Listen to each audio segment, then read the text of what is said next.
Hello everyone, AmyR here with Prairie Paper and Ink, and I wanted to use the best ever stamp set that just came out in the Simon Says Stamp September card kit. And I had an idea to create another rainbow theme card. So I wanted to use a bunch of different colors of Simon Says cardstock. This is a great way to use up your scraps. When I pulled these out though, I realized I didn't have as many scraps as I thought I did in these colors. So I'm just trimming down pieces of colors in rainbow order. And all of them just happen to be about, I decided on 1/2 inch wide.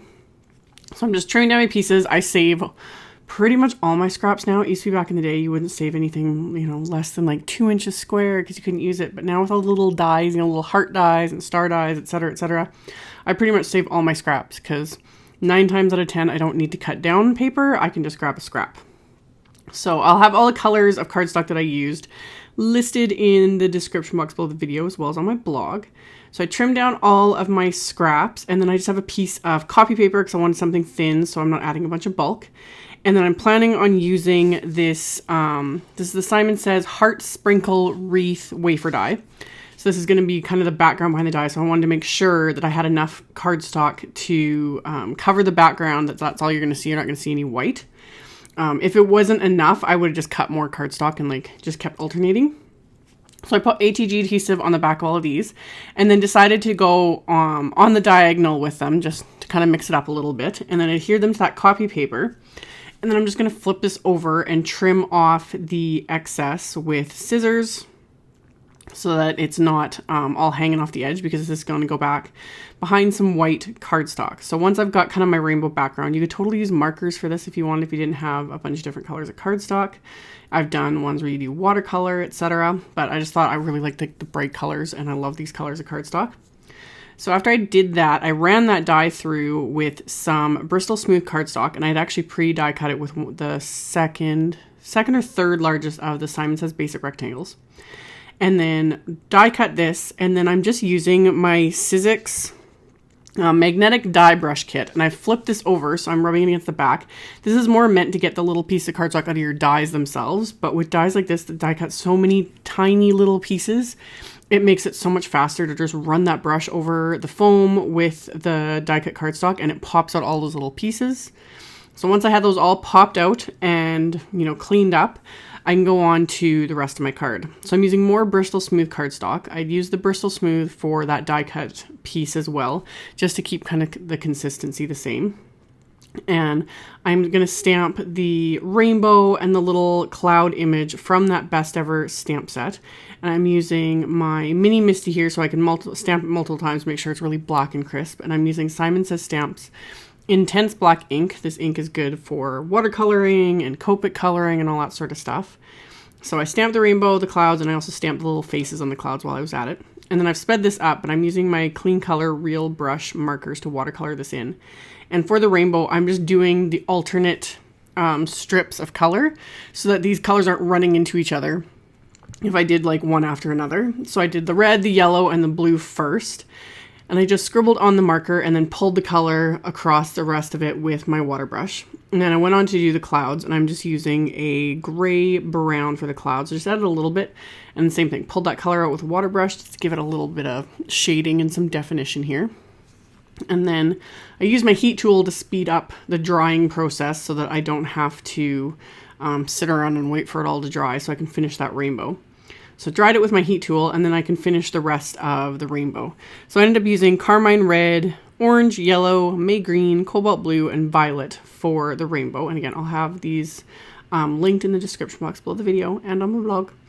So pulled again, this time now doing the orange, the green, and the purple on this rainbow, and just same thing, scribbling the color on the first half of it, and then pulling it out onto the rest of it. So it just kind of starts out darker and then fades into a little bit later. Gives it, again, a little bit of definition.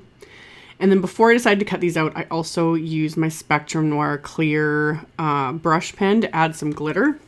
Now this will reactivate these Clean Color Real Brush markers. So I went along and I was wiping the brush off onto a piece of paper towel between all these colors, just making sure not to, go side to side or anything like that, because I didn't want these colors to move into each other, and smear or anything like that. So I added it to the rainbow and then decided to coat the clouds as well. And I'm going to turn the little flashlight on my phone so you guys can see the sparkle in real life, like the sparkle when the light hits it. It's just so pretty. So yeah, it's got a fun little sparkle. So I waited again until that was completely dry. I'm pretty sure I sped that up with my heat tool as well. And then I'm going to fussy cut these images because this set does not have a coordinating die set. So I'm just going to trim out the clouds and the rainbow with my little Cutter Bee detail scissors.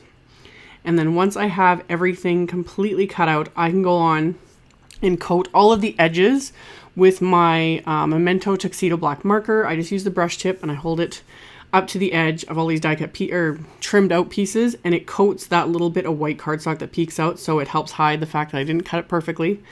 And then it also just makes everything look a lot more seamless. So I just go along really lightly to completely coat that edge of cardstock. I don't hold the marker for too long because you don't want it to start like wicking into the image. Just really, really simple. You can really see on the rainbow how big of a difference it makes. It just makes everything look more finished. So I just go along, quickly cover all those exposed edges with the black marker, and then I can go on to finishing the rest of my card. So I decided to use a sentiment from that same best ever set, and I'm going to line up that die cut piece in my mini MISTI again so I can stamp this happy birthday onto just the bottom area of this wreath. I had already determined, like laid everything out and made sure there was space to put a sentiment. And then inking it up with that same intense black ink, stamping it multiple times so it's really black and crisp. And then I'm going to press that onto my card front here. And I had thought about, you could totally adhere the rainbow piece like flat right behind the white cardstock. But I decided to pop everything up with foam tape, just it gives it that little extra dimension. So I coated the back of this die cut piece with foam tape, and I'm going to line everything up onto my grid mat here and then center that on top of that rainbow piece so it's all peeking through that fun little die cut wreath. So once I had all of that done, I'm going to pop my little rainbow and the two little clouds on foam tape as well, right in the middle of this little wreath, and then pop my little clouds on, and that's going to pretty much finish the card. As I was doing this, I was like, I want to still add a little something. It's looking a little plain. So I pulled out my Doodlebug Beetle Black Baker's Twine here, and I'm just going to wrap this around the bottom area of the card. Then I'm going to use my reverse tweezers. Use that to hold the kind of the beginning of the knot in place so that I'm not constantly fighting the baker's twine in my fingers trying to tie a perfect bow. So I just pull it taut, use my reverse tweezers, so that'll pinch that and hold it in place while I can fiddle with the baker's twine. And I don't pull the baker's twine tight until I'm happy with the bow. So I keep everything kind of loose until I can fiddle, get everything the way I want it to be, and then I can pull it tight and remove my tweezers. And then once I'm happy with how the bow looks, I can trim off the tails of the baker's twine here. And same thing, I was originally planning on just adhering this to a white card base, which again is Bristol Smooth cardstock, just keeping the consistency because it's a different shade of white than other white cardstocks, so I like to keep it all the same. Plus I wanted to stamp and color on the inside of the card as well. So my card base is 4 1/4 by 11 and scored at 5 1/2. And like I said, I was going to do white on white, but then I still had this diagonal stripe background from Simon sitting out, and then one piece left that I'd stamped, forever ago with black ink, and I really liked how that looked. So I pulled that out, set it aside. I wanted to stamp the inside of the card first. So same thing, got it in my MISTI after I'd figured out what stamps I wanted to use on the inside of the card, and had decided I wanted to use that rainbow again.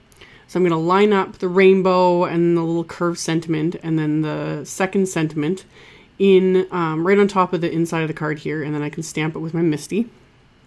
So get it all lined up, and I'm going to do the same thing, just stamp it with that intense black ink and end up stamping it multiple times. That's why I can't recommend a MISTI enough. I wish I had had this years ago.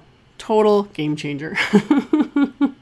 Total game changer. I lost track of how many pieces of cardstock I've had to toss because I wrecked it, or how many times I've had to adhere things over top to fix the messes I made by not stamping things properly.